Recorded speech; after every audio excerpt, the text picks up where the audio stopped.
अब हम प्रश्नावली 9.2 का प्रश्न नंबर 5 हल करेंगे। यहाँ हमें क्या दिया गया है कि दो बिंदु दिए गए, बिंदुओं 5, 3 और -3, -2 को मिलाने वाला रेखाखंड। देखो ये दो बिंदु हैं, इनको मिलाना है, मिलाने वाला रेखाखंड। तो यदि मैं इस बिंदु को नाम दे दूं A और इस बिंदु को नाम दे दूं B, तो बिंदुओं A और B को मिलाने वाला रेखाखंड, ठीक है। तब ज़्यादातर बच्चे इसमें कंफ्यूज हो जाते हैं कि किन बिंदुओं को मिलाना है। तो यहाँ देखो, इसको पढ़ा करो, कौन कौन बिंदु मिल रहे हैं। A और B को मिलाने वाला रेखाखंड x अक्ष द्वारा किस अनुपात में विभाजित होता है। मान लो दो बिंदु हैं 5, 3 जिसको हमने नाम दिया है A, और एक बिंदु है B जिसके निर्देशांक है -3 और -2। इनको कोई एक रेखाखंड मिलाता है। अब सवाल में वो कह रहा है कि इन दोनों बिंदुओं को मिलाने वाला रेखाखंड x अक्ष द्वारा, अब x अक्ष से मान लो कोई ये x अक्ष है, यहाँ से x अक्ष जा रहा है, ठीक है। ये x अक्ष अगर हम मान के चलते हैं, ये x अक्ष जा रहा है, तो यह जो x अक्ष है वो किसी बिंदु पर ए बी को मिलेगा, ए बी को कटेगा। तो ये x अक्ष द्वारा ये जो x अक्ष जा रहा है वो ए बी को किस अनुपात में विभाजित करता है। तो हम यहाँ पे मान के चलते हैं कि माना x अक्ष रेखाखंड ए बी को M1 अनुपात M2 में विभाजित करता है, यानी कि ये जो x अक्ष है वो इस रेखाखंड AB को दो भागों में विभाजित करता है, जिसके बीच में अनुपात हम मान के चलते हैं M1 अनुपात M2। प्रश्न में वो हमें इसी अनुपात को ज्ञात करने के लिए कह रहा है। पहली चीज तो ये। अब दूसरा कि भाई x अक्ष रेखाखंड को काट रहा है। अब यहाँ पे कोई जो बिंदु है जिसको मैं नाम दे देती हूँ P, यह बिंदु P x अक्ष पर स्थित है कि नहीं, ये x अक्ष है और यह बिंदु P है, ठीक है। यह बिंदु P x अक्ष पर स्थित है और x अक्ष पर स्थित किसी भी बिंदु के निर्देशांक, x अक्ष पर किसी भी बिंदु का y निर्देशांक 0 होता है। तो इस बिंदु P के मैं निर्देशांक मान लूंगी x0, क्योंकि यह x अक्ष पर स्थित है, इसलिए x का तो कोई ना कोई मान होगा, लेकिन y निर्देशांक 0 होगा।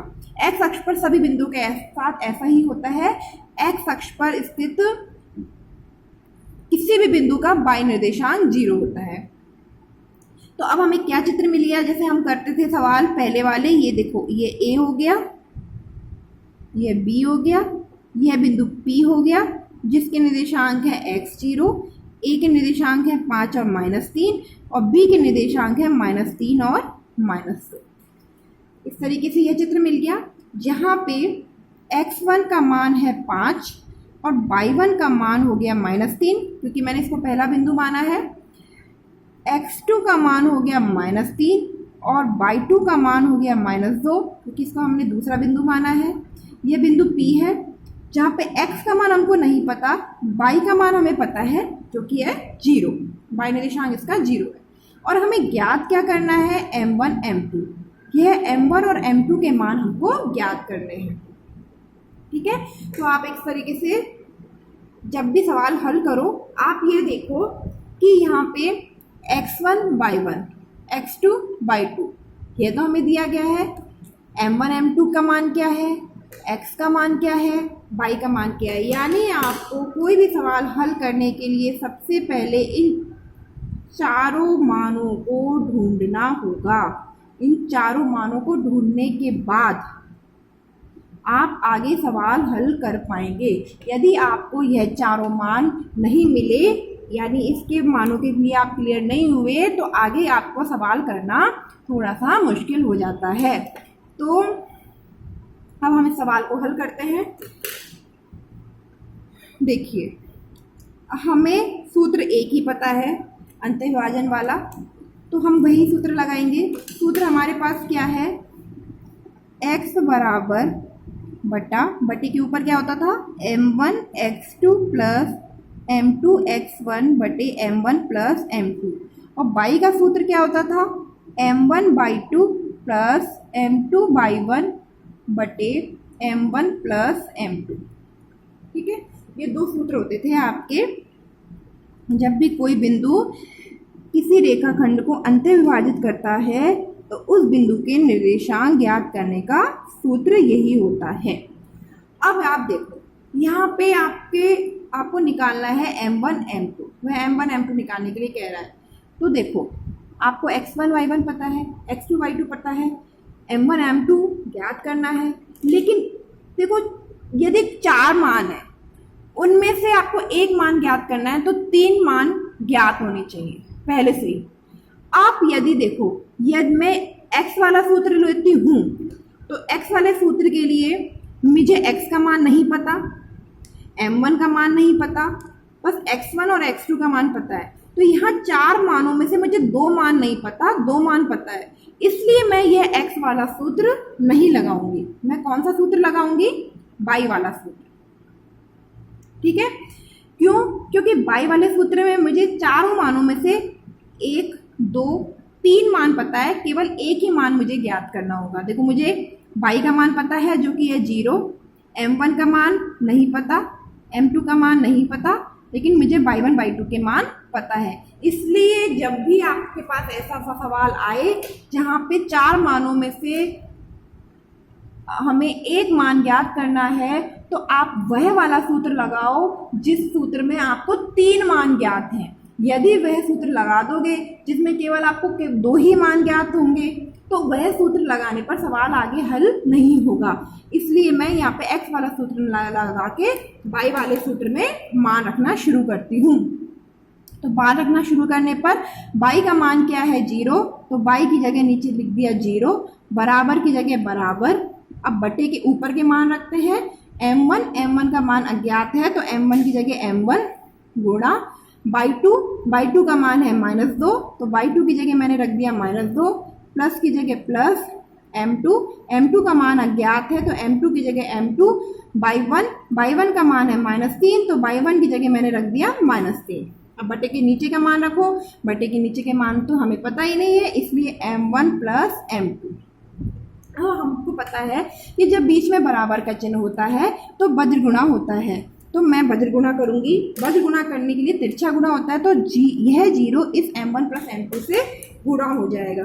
और हम जानते हैं 0 किसी भी संख्या से गुणा होने पर या किसी भी पद से गुणा होने पर उस पूरे पद को 0 बना देता है। तो जब 0 इस m1 प्लस m2 से गुणा होगा तो यह पूरा पद यहाँ पे 0 हो जाएगा। और ऊपर हमें मिल जाएगा, देखो -2 को m1 से गुणा करेंगे तो -2m1, प्लस को माइनस से गुणा करा तो माइनस, और यहाँ हमें मिल जाएगा 3m2। ठीक है, तो यह आप ध्यान रखो कि 0 को किसी भी पद से गुणा करने पर वह 0 हो जाएगा, और यहाँ से पे तो कुछ गुणा करने के लिए है ही नहीं, तो इसको ऐसा का ऐसा रख देंगे। अब क्या होगा, m1 वाले एक तरफ ले लेंगे, m2 वाले एक तरफ ले लेंगे। देखो यहाँ तो 0 है ही, यह जब -2m1 बाएं अक्ष में जाएगा तो ये किसका हो जाएगा? प्लस का। यह -2m1 है, यह बाएं पक्ष में पक्षांतरित हुआ तो यह हो गया प्लस का।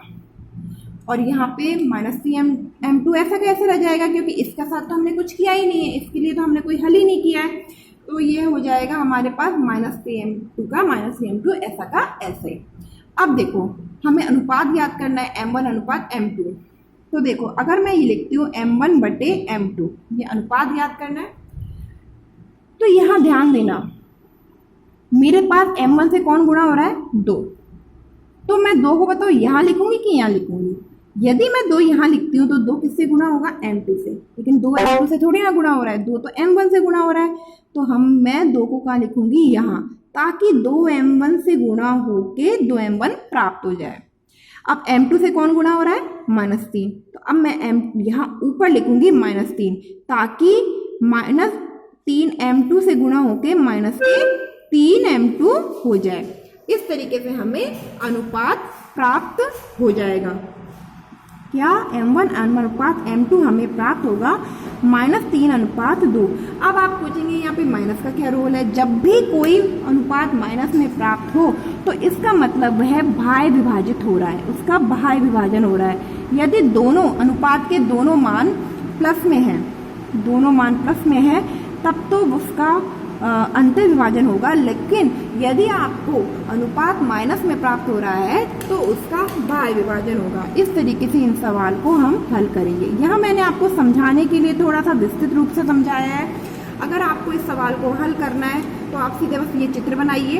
चित्र भी नहीं बनाएंगे तो आप बस सूत्र लिखिए। सूत्र कौन सा लिखेंगे? यदि एक्स अक्ष काट रहा है तो आप वाई वाला सूत्र लेना, और यदि वाई अक्ष काट रहा है तो एक्स वाला सूत्र लेना। आगे एक सवाल है प्रश्न नंबर 6, उसमें वाई अक्ष द्वारा किस अनुपात में विभाजित होता है, यह सवाल है। तो उसको मैं आपको थोड़े बिल्कुल इजी वे में करके बताऊंगी। यहाँ पे तो हमने समझाने के लिए इस सवाल को थोड़ा बड़े रूप में किया है।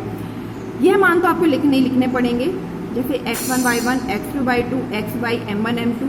यह मान इस सवाल में से लेके आपको लिखने ही पड़ेंगे। फिर ये दोनों सूत्र लिखने की जरूरत नहीं है। आप ये देख लो कि 3 चीजें किसमें पता है। जो जिस भी सूत्र में x में चाहे y में जिस भी सूत्र में 3 मान पता है, आप वो वाला सूत्र लगा दो। यहाँ मुझे y में 3 मान पता थे इसलिए मैंने y में सूत्र लगा दिया, और फिर इधर से इन सब मानों को उतार के सवाल हल कर लिया। यानी कि जब भी आपको अनुपात ज्ञात करना होता है तब x और y में से कोई भी एक सूत्र लगता है। किसी भी एक सूत्र से आप अनुपात निकाल सकते हो। जब x और y निर्देशांक ज्ञात करने हैं आपको, तब तो आपको 2 सूत्र लगाने होंगे। लेकिन जब आपको अनुपात ज्ञात करना है तब आप ध्यान रख लो, आपको x और y में से कोई भी एक ही सूत्र लगाना है, और सूत्र वो लगाना है जिसके आपको अधिक मान पता है।